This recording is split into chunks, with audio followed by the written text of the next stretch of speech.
So for problem number 16, we had 4 times x to the 2/3 over 5x to the half.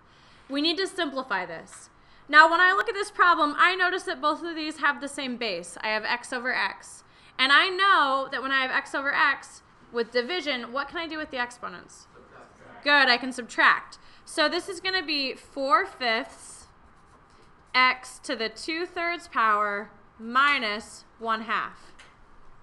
Now when I subtract the exponents, 2/3 minus 1/2, what do I need? A common denominator. So I'm going to multiply top and bottom by 2 and top and bottom by 3, and I get 4/5 x. Let's see, I have 4/6 minus 3/6 is what? Is 1/6. So I have 4/5 x to the 1/6 power. Now, this is the answer to the problem simplified. However, the problem also asked you to find the domain. Okay. The domain is based on the original problem. Is there anything up here that's going to cause some domain errors, some problems for us, that I wouldn't be able to plug numbers in? Can I plug fractions into this? What do you think? Okay, let's investigate. On my calculator, let's see if I can plug in a fraction. I've got 4 times, let's do like a half, 1 divided by 2, to the 2/3 power. And I want to know if I can divide that by 5 times 1 divided by 2 to the, what is it, 1/2 power? Do I get a real output? Yes. So that means that 1/2 was a part of my domain.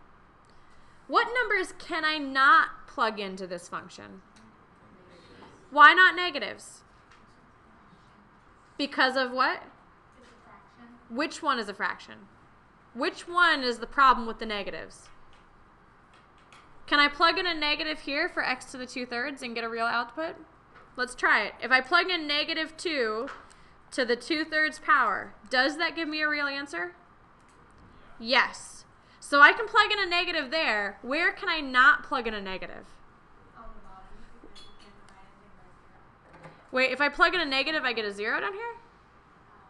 What do I get? What is x to the 1/2 the same as? It's the same as the square root, right? So this guy right here is the same as the square root of x. And what can I not square root? I can't square root negatives. So I can't have negatives. And then you were on to something, Steph. What else can't I plug in there? I can't plug in 0 because if I plug in a 0 there, what happens? I get 0 on the bottom, and that's bad news. So it can't be 0. Okay. So that means your domain is all real numbers greater than 0. If you wanted to write this symbolically in shorthand, how would you do it? You'd use the greater than sign, right? And is domain the set of x or the set of y? It's x because domain is your inputs. So x must be greater than 0 would be the domain here.